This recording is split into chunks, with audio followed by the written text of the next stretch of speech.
Good morning everyone, আমি প্রিয়াঙ্কা। আমার channel Priyanka বনি ব্লগের আরও একটি নতুন ভিডিওতে আপনাদের সকলকে জানাই স্বাগত। আশা করি আপনারা সকলেই ভালো আছেন এবং সুস্থ আছেন। আমরা ভালো আছি। আজকে একটা নতুন দিন, চলুন আপনাদেরকে সঙ্গে নিয়ে একটা নতুন ব্লগ শুরু করে ফেলি।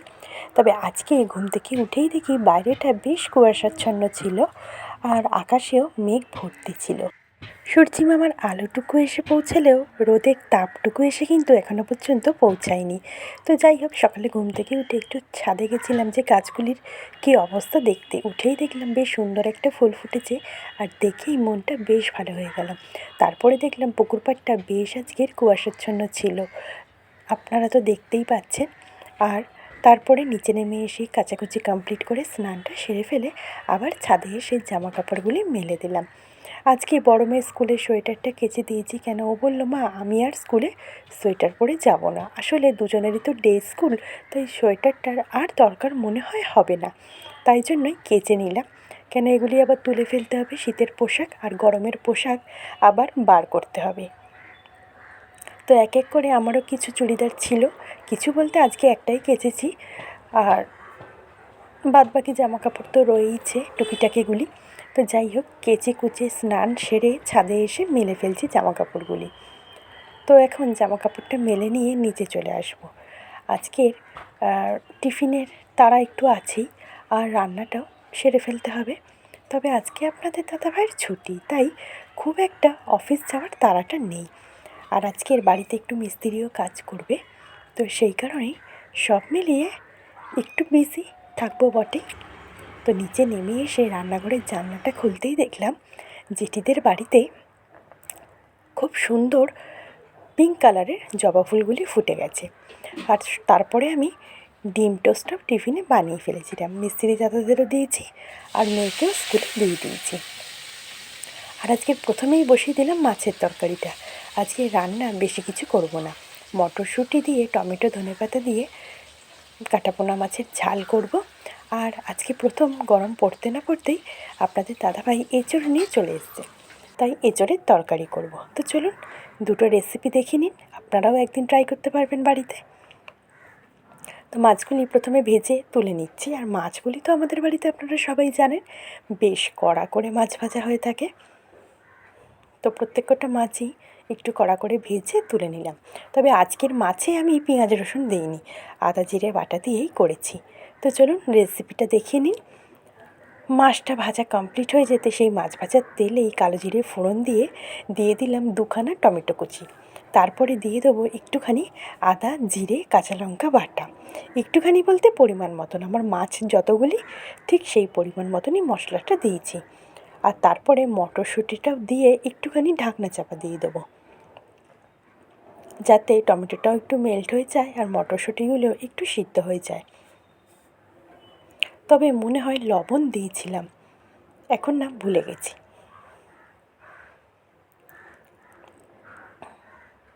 তো একটু ঢাকনা চাপা দিয়ে দিলাম। আর এদিকে দেখতে পাচ্ছেন আমাদের আজকের যে কোমরটা বসানো হবে টয়লেটে, তারই চেম্বার করা হচ্ছে। তো যাই হোক, ওখানে দাঁড়িয়ে থেকে আমার ভিডিও করতে একটু অস্বস্তি বোধই হচ্ছিল।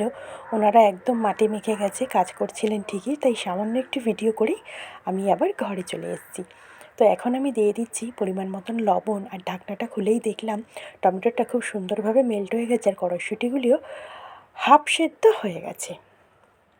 তো এখন আমি দিয়ে দিচ্ছি পরিমাণ মতন লবণটা দিয়ে দিয়েছি, দিয়ে দেবো হলুদ গুঁড়ো, লঙ্কার গুঁড়ো, মাছের ঝাল করতে যা যা লাগে আর কি সেই সব মশলা দিয়েই, আর সামান্য একটু জল দিয়ে একটুখানি কষিয়ে নিয়ে ভেজে রাখা মাছগুলিও অ্যাড করে দেবো। আর আজকে ছোটো মেয়েকে নিয়ে আর স্কুলে যেতে পারিনি, পাটায় ব্যথা এখনও আছে, বিকেলে টিটেনাস নিতেই হবে, না হলে উপায় নেই, লোহায় কেটেছে তো সেই কারণে। তো দেখুন আমি একটু জল দিয়ে মশলাটা খুব সুন্দরভাবে কষিয়ে নিচ্ছি, আর এখন ভাজা মাছগুলি অ্যাড করে দেবো। মাছগুলি দিয়েও বেশ একটু কষিয়ে নিয়ে তারপরে ফাইনালি জলটা অ্যাড করব।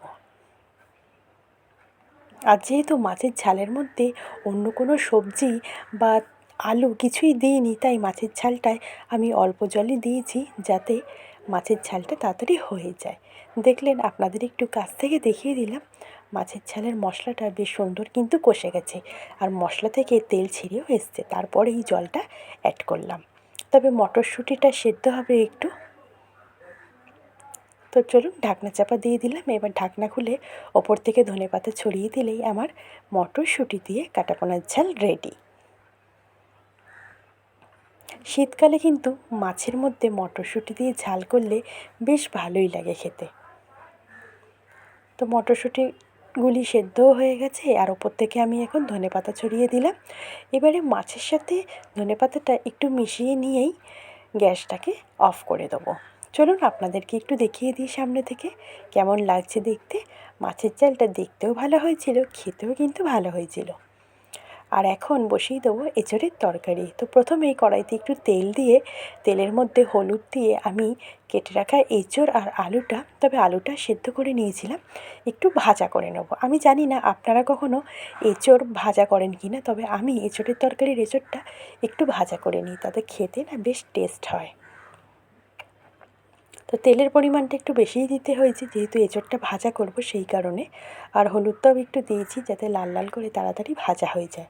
তো কিছুক্ষণ পর দেখলাম এঁচোড় আর আলুটা বেশ সুন্দরভাবে ভাজা হয়ে গেছে। তো এখন এটাকে হাতা দিয়ে আমি বাটির মধ্যে তুলে নেব।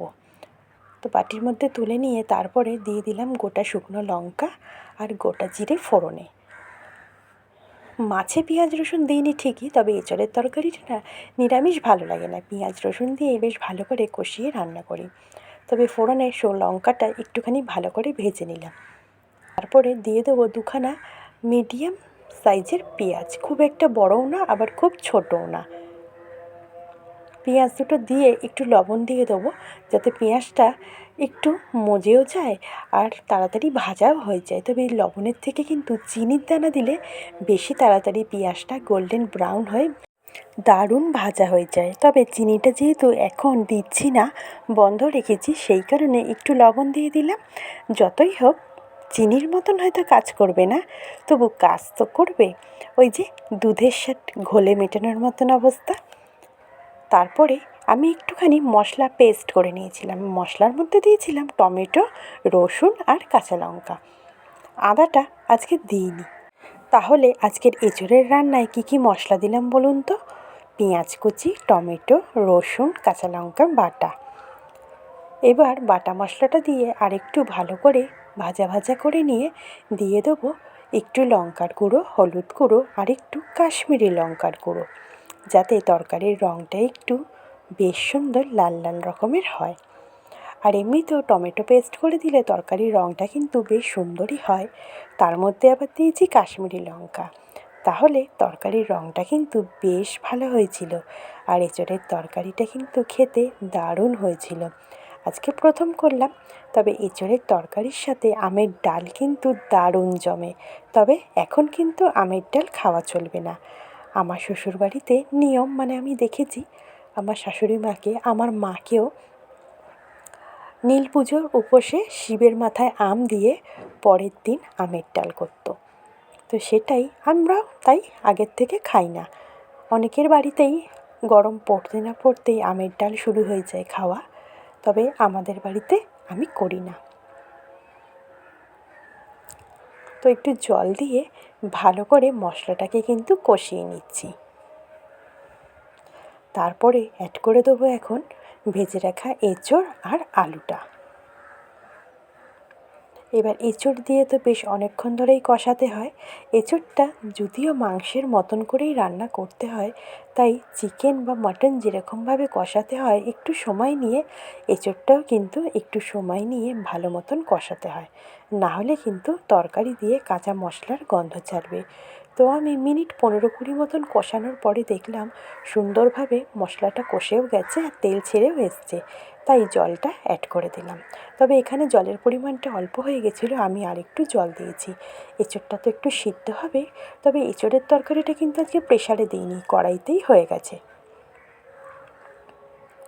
এঁচোড়টা বেশ ভালোই ছিল।